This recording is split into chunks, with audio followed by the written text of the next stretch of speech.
Ouais. Ah, je vous ai réveillé, j'ai l'impression. C'est ça? Vous étiez plus avec moi. Bonjour. Bonjour à tous les deux. Yann et Zach de la société OLL Group. C'est ça? Vous allez bien? Bonjour déjà. Comment... Ça va très bien et vous-même? Oui, ça va super bien. Donc, pour bien comprendre, j'ai Yann ici et avec la chemise noire, Zach, hein, c'est ça? Exactement, yes. D'accord, ok, très bien. Donc, vous avez créé la société OLL Group. J'avais envie de vous inviter. Vous allez me dire en quelques mots, juste après, ce qu'est OLL Group et ce que ça veut dire. Et puis, moi, j'avais envie de vous avoir avec moi autour de cette table. Pourquoi? Parce que on est sur Paris Retail Week, sur le ring de Neo26 pour le 5e round. Et traditionnellement, j'interviewe des personnalités du e-commerce et du digital, mais plutôt du e-commerce physique, avec des sujets autour de la logistique, autour du transport. Et c'est la première fois j'avais envie de sortir du cadre et travailler et discuter avec des gens du e-commerce, mais des services. Donc voilà, j'avais un vrai sujet, de vrais sujets à débattre avec vous. Vous êtes d'accord sur le principe, j'espère, pour répondre à mes questions. Ok, alors, Zach, c'est ça? Exact. Zach, dites-moi d'abord, OLL Group, ça veut dire quoi? Alors, OLL Group signifie Owner Land Legacy Group. D'accord, qui veut dire groupe des propriétaires fonciers. C'est exactement ça. D'accord, donc ça veut dire quoi? Ça veut dire qu'on va parler de location courte durée, c'est-à-dire très souvent rattaché, assimilé aux locations Airbnb, Booking, dont on parle en permanence dans l'actualité. Vous êtes sous le feu des projecteurs et vous l'avez été fortement avec les JO. Il y a des sujets beaucoup plus compliqués aussi qui concernent la fiscalité sur ces sujets-là. Et puis moi, j'aimerais savoir comment ça se passe au quotidien. Vous êtes, et Yann peut-être va m'en parler, un service de conciergerie. Basiquement, j'ai peut-être trop résumé. Est-ce que on peut dire ça comme ça, Yann? Exactement, on est un service de conciergerie aujourd'hui, mais spécialisé dans l'immobilier. Parce qu'aujourd'hui, il y a énormément de conciergerie en France. L'idée, c'est que nous, on est spécialisé dans la courte durée. On va accompagner les propriétaires à pouvoir gérer leur appartement en courte durée, toutes les plateformes aujourd'hui qui sont proposées. Alors, accompagner, ça veut dire que louer mon appartement, je peux le faire seul, si je veux, mais il va falloir que je crée ma page sur Airbnb, Booking, il va falloir que je gère les échanges avec les voyageurs et que je fasse le ménage moi-même. Et donc vous, qu'est-ce que vous proposez exactement pour m'alléger de tout ça? Qui veut répondre? Très bien. On est parti d'un constat tout simple. Effectivement, tous les propriétaires doivent passer par là s'ils souhaitent mettre leur logement en courte durée. Aujourd'hui, on s'est dit, et si on permettait aux propriétaires de gagner de l'argent tout en s'évitant tout ce qui est chronophage au quotidien? D'accord. Donc, tout ça, c'est nous qui leur proposons justement ces services-là pour leur permettre de s'alléger à ce niveau. Alors, dites-moi, quel service vous proposez? Alors, ça va, je dirais, 3 grands services. Le tout premier, c'est la proposition du logement en courte durée. Donc, ça va de l'annonce, les photos, l'habillage du logement, le proposer sur les plateformes, etc. Deuxième chose, ça va être la préparation du logement. C'est très important. Ah oui, c'est-à-dire que vous allez conseiller le propriétaire, votre client, sur quoi? Totalement, c'est ce qui fait que le logement va bien marcher. On va le conseiller sur comment, parfois on crée des thèmes dans les logements, forcément pour créer exactement sur la décoration, ça va être des thèmes qui seront différents pour créer une réelle expérience pour les voyageurs. Numéro 1. Numéro 2, on étudie tout ce qui se passe autour du logement pour avoir le meilleur pricing possible. Et troisième chose, on fait de très belles photos professionnelles, bien sûr, pour pouvoir les proposer et faire une belle annonce. D'accord. Ça, c'est ce qui fait que le logement va marcher bien. D'accord. Alors, marcher bien, ça veut dire quoi? On parle de taux d'occupation comme dans l'hôtellerie? Exact. Alors, il y a 3 choses que le propriétaire attend en arrivant chez nous. Première chose, ça va être le taux de remplissage du calendrier. Forcément, quand il vient chez nous, c'est parce qu'il attend que ça marche mieux. Deuxième chose, c'est avoir une bonne rentabilité. En moyenne, les propriétaires, en passant par nous, ont 30% de plus sur la rentabilité. On va en discuter par la suite. On va en parler. Vous me direz comment vous faites les prix. Bien sûr. Aussi entendre Yann là-dessus. Votre rôle à vous, Zach? Alors, moi, je suis directeur du parc et de la gestion de tout ce qui se passe au quotidien, justement, avec nos logements, etc. Donc, plutôt la partie opérationnelle? Opérationnelle sur le terrain, on va dire. C'est ça. Opérationnel? C'est ça. Yann, votre rôle à vous, vous le définiriez comment? Moi, je suis directeur commercial. Je m'occupe de toute la partie client, gestion des clients. Et quand on dit client chez nous, c'est propriétaire. D'accord. On a les voyageurs qu'on appelle guests et ensuite les clients les propriétaires qu'on appelle clients. On est arrivé à un volume où voilà, l'idée c'est de pouvoir accompagner un maximum de personnes et un maximum de propriétaires à augmenter leur rentabilité et enlever cet aspect chronophage que beaucoup de propriétaires en courte durée connaissent. D'accord. On va prendre un cas. Imaginez que j'ai un appartement en banlieue parisienne, un petit appartement aujourd'hui sur lequel j'ai aussi un locataire qui va me payer un loyer.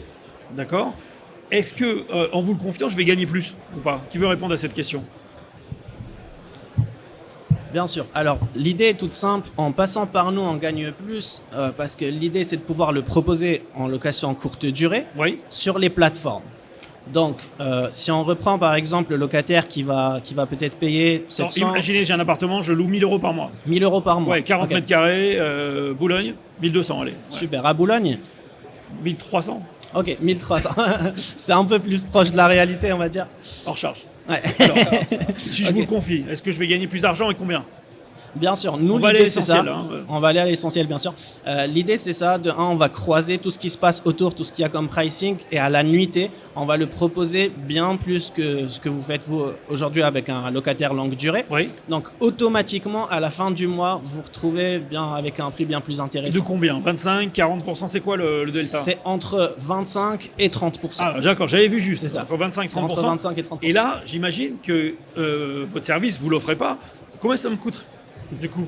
Très bonne Qui question. veut répondre? Yann, alors Yann, vous voulez répondre? Bien Combien sûr. ça va vous êtes le directeur commercial, vous venez me voir en tant que client, j'ai ce même appartement, combien ça va me coûter de vous confier tout ça? On va vous proposer aujourd'hui un tarif de 25%, donc on va tout simplement vous générer 100% des revenus, nous récupérer 25% et vous donner 75% du chiffre d'affaires que nous, on génère. Parce qu'à partir du moment où on met en ligne l'annonce, etc., c'est nous qui allons générer le chiffre d'affaires pour vous. Vous encaissez les loyers et puis par la suite, et moi, je vous redonne un quart de la valeur que j'ai encaissée. Exactement. Et en contrepartie, vous gérez les annonces, les voyageurs, les messages, l'entretien, la maintenance, le ménage.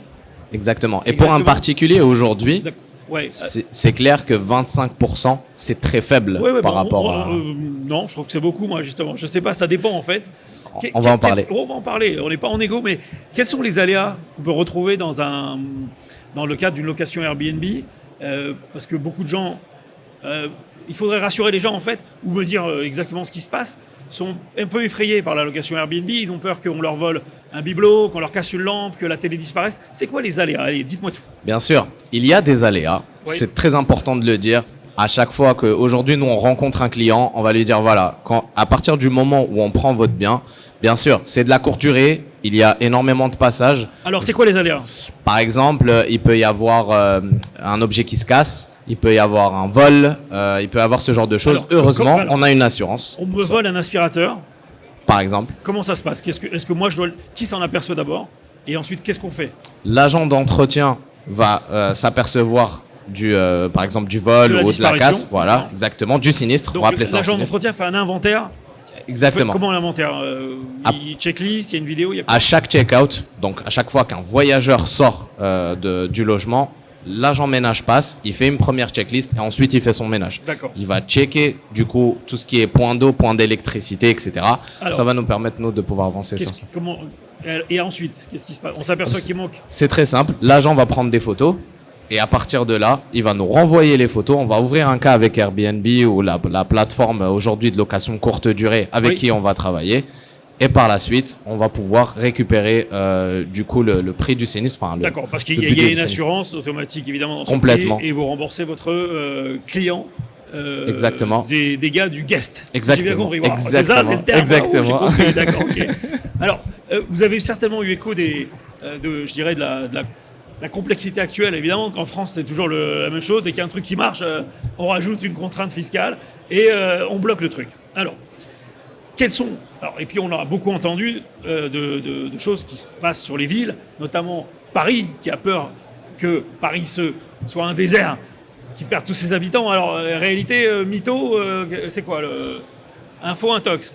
Alors, quels sont les dangers d'un développement, je dirais, trop important pour une ville comme Paris, d'Airbnb? Réponse courte. Super. Je dirais pas de danger, mais effectivement, il y a cette problématique actuellement avec, par exemple, les logements sur Paris qui sont proposés seulement pour 120 jours. Donc, la mairie de Paris dit pas plus de 120 jours par an. Pas plus de 120 jours par an. Alors, ils sont en train de voir si c'est possible même de descendre à 90 jours. Mais quand on voit ce qui est proposé aujourd'hui et le nombre de voyageurs qui viennent à l'année, c'est très important et c'est très intéressant qu'on soit présent parce qu'il n'y a pas assez d'hôtels. Si on revient aux hôtels, s'il n'y avait pas, par exemple, les locations en courte durée et qu'ils se dirigeaient seulement vers les hôtels, c'est pas la même chose, c'est pas le même service qu'ils vont avoir. C'est pas la même expérience. C'est pas du tout la même expérience. Et c'est très important d'avoir des logements justement qui sont proposés en courte durée aujourd'hui. Pas de problème. On va conclure sur une question. Comment vous l'expliquez ce succès fulgurant du Airbnb? On parlait d'expérience. On peut peut-être y gagner en prix. Comment vous l'expliquez tout ça? Et comment vous voyez la suite? Aujourd'hui, si vous parlez avec un propriétaire, la peur numéro 1 d'un propriétaire longue durée, par exemple, c'est de se faire squatter son appartement. Vous connaissez le fléau aujourd'hui. L'avantage quand on fait de la courte durée, c'est que le paiement, on le reçoit tout de suite. Exactement, c'est vrai. Okay. Et du coup, moi, je pense que... Il y a une garantie de loyer, enfin de rentabilité. Exactement. Par les plateformes. Complètement. Ça, c'est le premier argument. Complètement. C'est pour ça qu'il y a un engouement. Moi, je voulais que vous alliez sur un sujet qui m'est cher, c'est l'expérience client dans l'hôtellerie aujourd'hui. Complètement. Sincèrement, un hôtel de 2024, c'est souvent un hôtel de 2004. Qualité d'accueil, enregistrement, chambre. Je ne parle pas des grandes chaînes, des grands groupes, mais c'est toujours un peu triste. Aujourd'hui, j'ai vu Airbnb communiquer sur vraiment une expérience à la maison avec tout le bien-être que ça procure. Exactement. Et j'ai vu que ça se densifie, que ça devient de plus en plus strict. Est-ce qu'il n'y a pas cette recherche aussi d'aller, disrupter l'expérience d'hôtellerie? Absolument. Aujourd'hui, on ne va pas dire que Airbnb est le concurrent numéro 1 des hôtels, mais aujourd'hui, Airbnb et toutes les plateformes de courte durée sont en train de tendre vers un service 5 étoiles. Et d'ailleurs, elles sont de plus en plus strictes avec les hôtes Airbnb, et d'où l'intérêt de passer par une conciergerie professionnelle. Et vous réussissez à faire passer cette exigence vers vos clients pour leurs guests, c'est ça? Complètement, c'est notre métier. Bon, complètement. je pense qu'on pourra en parler des heures. Je vais vous remercier tous les deux d'être venus Merci. sur le ring. Vous avez répondu avec netteté, courage et transparence. Et j'espère que ça va vous ramener des clients. Aujourd'hui, on peut vous confier un appartement, vous contacter, moi ou OLL Group, en recherchant, j'imagine, sur Google. Bien sûr. Déjà, merci beaucoup Franck. Et bien sûr, vous pouvez nous contacter directement sur partenariat-ollgroup.com. On pourra s'occuper de vous, vous expliquer exactement quel peut être votre On va l'afficher sur l'écran. Merci. Yann, je ne sais plus qui est Yann, qui est Zach, mais Yann, ils sont là et ils cartonnent sur Airbnb, Booking, les plateformes. Vous pouvez y aller. Merci. Merci beaucoup.